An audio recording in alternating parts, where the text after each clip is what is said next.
بسم اللہ الرحمن الرحیم۔ السلام علیکم۔ ایک مشہور بزرگ تھے، ان کے پاس ایک دفعہ ایک طالب علم آیا جو دینی علوم سکھاتا رہا۔ کچھ عرصہ پڑھنے کے بعد جب وہ اپنے وطن واپس جانے لگا تو وہ بزرگ اس سے کہنے لگے، میاں ایک بات بتاتے جاؤ۔ وہ کہنے لگا، دریافت کیجئے، میں بتانے کے لیے تیار ہوں۔ وہ کہنے لگے، اچھا یہ تو بتاؤ، کیا تمہارے ہاں شیطان بھی ہوتا ہے؟ کہنے لگا، حضور شیطان کہاں نہیں ہوتا، شیطان تو ہر جگہ ہوتا ہے۔ انہوں نے کہا، اچھا جب تم نے خدا سے دوستی لگانی چاہی اور شیطان نے تمہیں ورغلا دیا تو تم کیا کرو گے؟ اس نے کہا، میں شیطان کا مقابلہ کروں گا۔ کہنے لگے، فرض کرو تم نے شیطان کا مقابلہ کیا اور وہ بھاگ گیا، لیکن پھر تم نے اللہ کے قرب کے حصول کے لیے جدوجہد کی اور پھر تمہیں شیطان نے روک لیا تو تم کیا کرو گے؟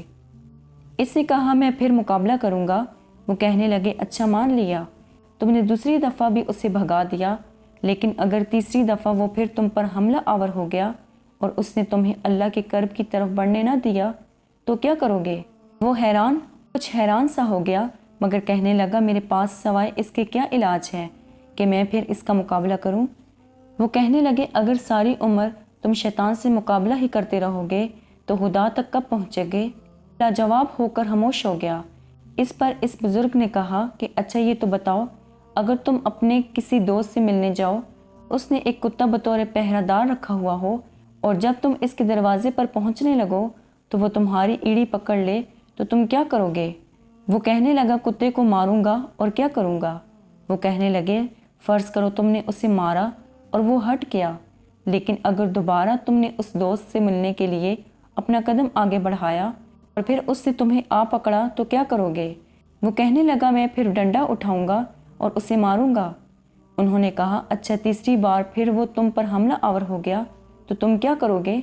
وہ کہنے لگا، اگر وہ کسی طرح باز نہ آیا تو میں اپنے دوست کو آواز دوں گا کہ ذرا باہر نکلنا، یہ تمہارا کتا مجھے آگے بڑھنے نہیں دیتا، اسے سنبھال لو۔ وہ کہنے لگے، بس یہی گر شیطان کے مقابلے میں بھی اختیار کرنا۔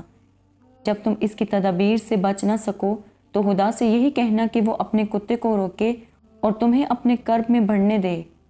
تم اس کا ہاتھ کیوں نہیں پکڑ لیتے جس کے قبضہ قدرت میں یہ تمام چیزیں ہیں؟ اگر تم اس سے دوستی لگا لو تو تمہیں ان چیزوں کا کوئی خطرہ نہ رہے اور ہر تباہی اور مصیبت سے بچے رہو۔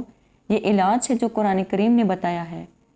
امید کرتی ہوں کہ آپ کو آج کی ویڈیو پسند آئی ہوگی۔ مزید اسی طرح کی ویڈیوز دیکھنے کے لیے ہمارے چینل کو سبسکرائب کریں۔ خدا حافظ۔